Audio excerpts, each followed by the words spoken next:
Hi guys, good morning sa inyong lahat. Happy Saturday guys. Nandito ako ngayon sa likod ng bahay namin. Welcome YouTube channel.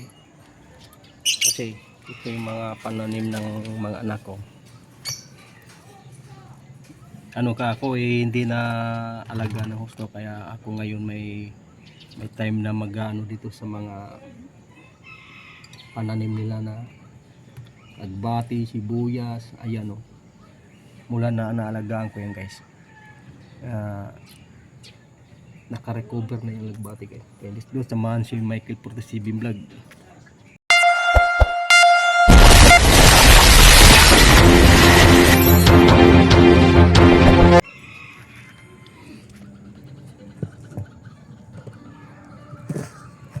Ayan guys, itong sibuyas na to guys, nag-iisang piraso lang to. Ngayon naging tatlo na siya, nilipat ko yung isa rito. Ayan, ganda, naka-recover na sila. Ngayon mayroon na naman na isang na ano,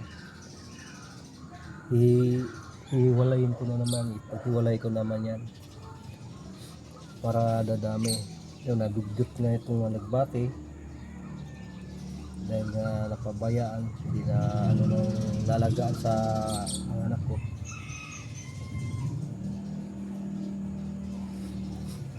Ang ginawa ko nito guys, para naka-recover sila. Mag-isang linggo na ako nag-ano nito, yung mga tira-tira ng mga kakanin na ano, dulo na nililibing.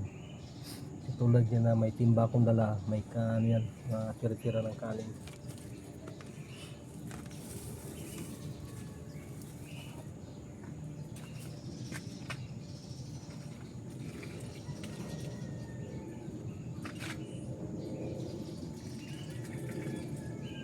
Yung pinaghuhugasan ko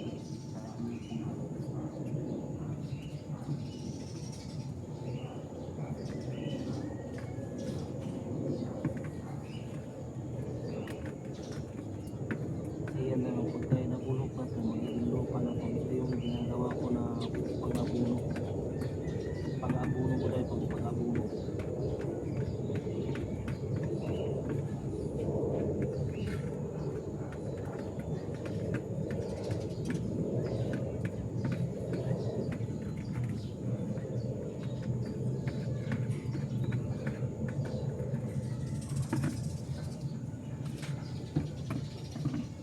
Binabaan ko sa lupa.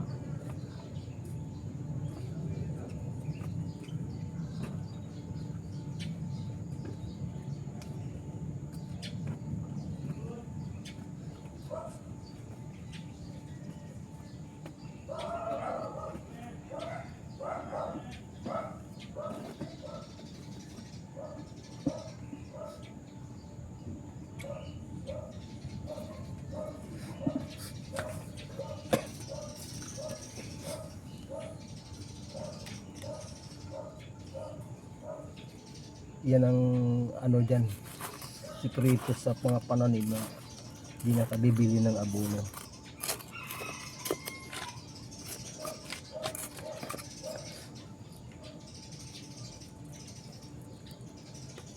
Yung mga ang ginagawa ko, mga balat sa gulay, mga ano yan, pinag ano ko yan, binabaon ko yan sa lupa.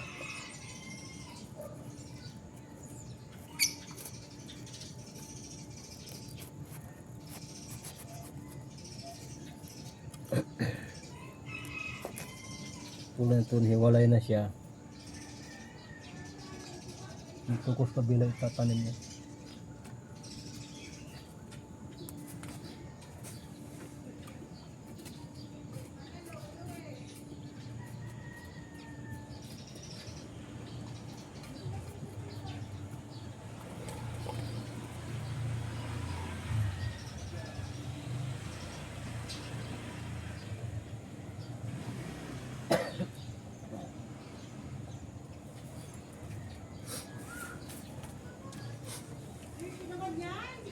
Kailangan laging dinidiligan yan, umaga hapon.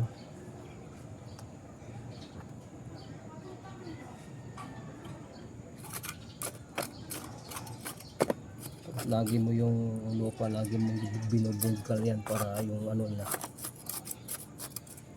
yun o, maganda na yung sibol na lagi ko na alagaan to guys.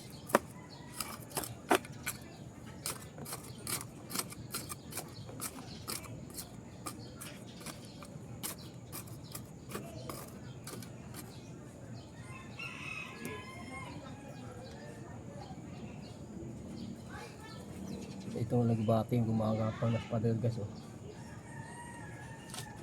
Ayan oh.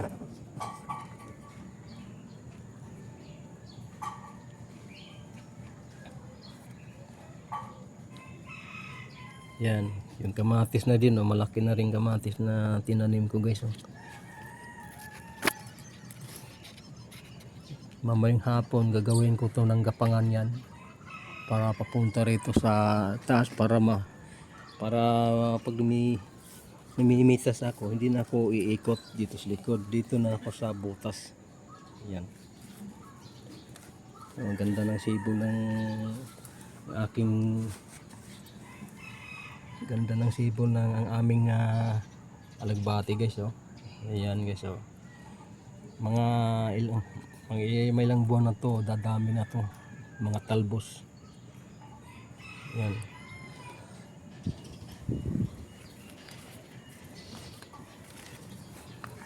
Tapos may sili rin oh. May sili na malaki na rin, palaki na rin oh. Yan, dito ko yan binabaon ng mga tira-tira na kanin. Yan oh, dito nga medyo ano na siya eh. No, itim na yung lupa niya eh.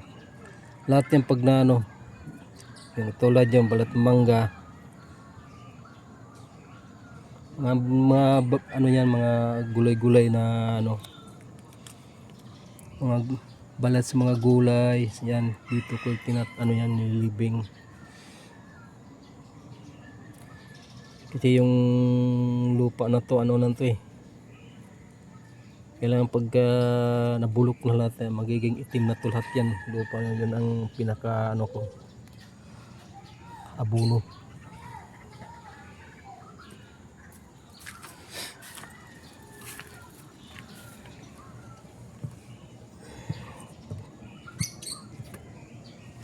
Kaya nga eh,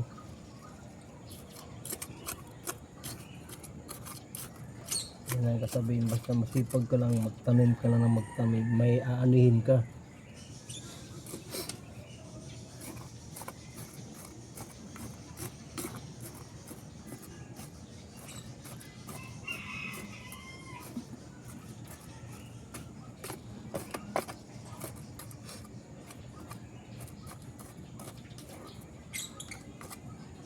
Sa Bado ngayon, may pa ako punta ng tindahan.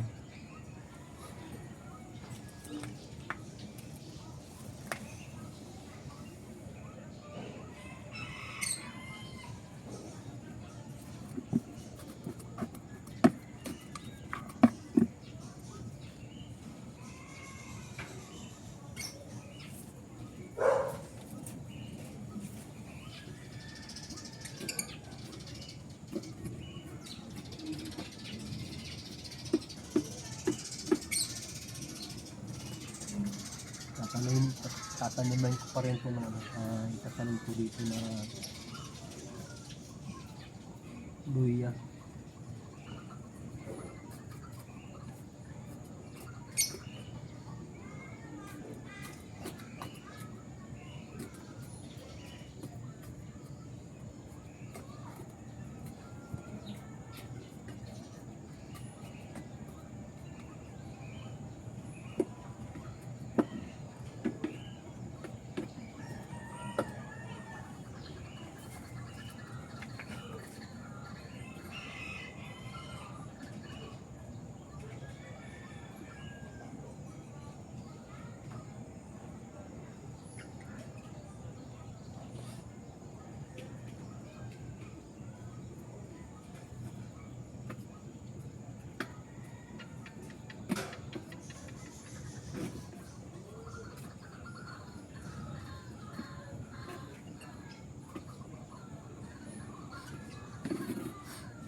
Kasi maganda kasi may kahit na nilalagay mo lang sa ano. Kasi yun ito mga container to eh. Na ito container to sa tuyo. Saka sa suka. Pinaghahati ito para may malagong ng lupa.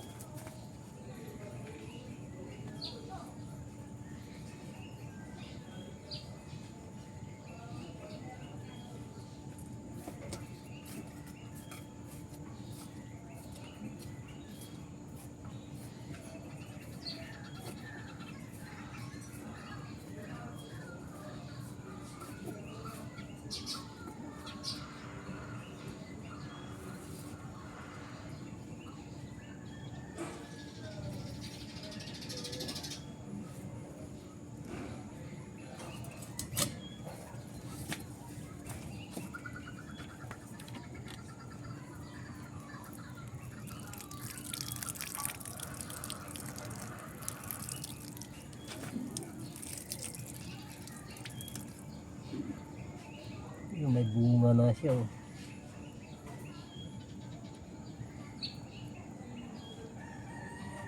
Kasi pagka dito kailangan tatanggalin mo yung mga bunga niya para hindi siya magiging dugyot. Kasi dito nagtanggal ko yung bunga nito eh. Kaya ang bilis niya naka-recover.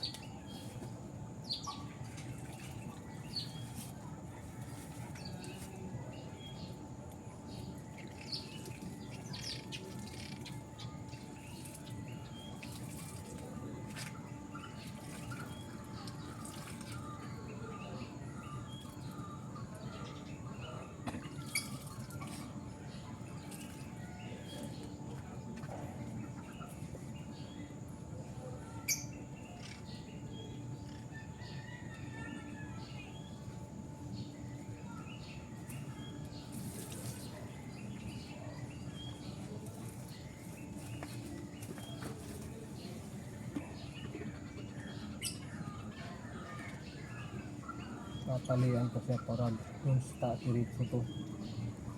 Kukuha na akong tali.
Ito yung ano,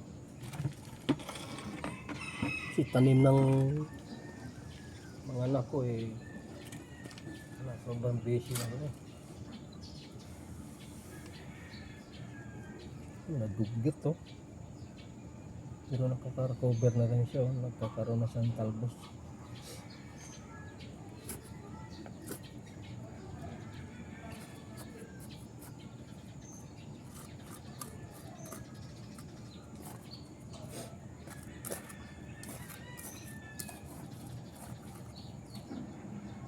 Nadugyot ng isang pananim mo pagka hindi lagi nadidiligan.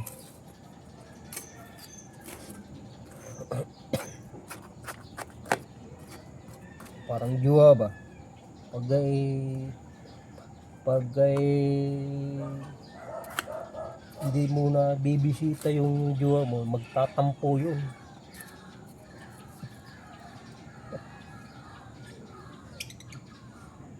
Ah, ganun din ganun kumbaga, ganun din sa mga pananim. Kailangan lagi mong dadalawin yan.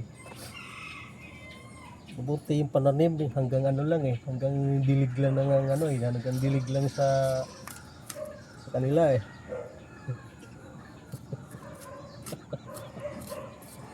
Yung ganyan pag di ka makakadalaw ng isang araw, dalang araw, parang ano na, kumbaga magbabayad ka pa, magtatampo na yon. Kailangan susuyuin mo, ganun din siya, kailangan susuyuin araw. Umaga lagi mo ano ito. Ang pagka sa juwa, kailangan magdadala ka ng ano, chocolate, flower, kumbaga susuyuin mo para mawala yung pagtatampo. Ganon din to, kailangan tuwing umaga hapon ang pag ano mo na ng ano, bibisyasain mo to para hindi magtatampo. Sa mga juwa dyan, ayan. Kaya ako hindi ako nagjuwa eh. Kasi tamad akong pagka ganyan. Ngayon sumisipag lang ako kasi kaya sumisipag kong binibisita ko yung pananim ng mga anak ko.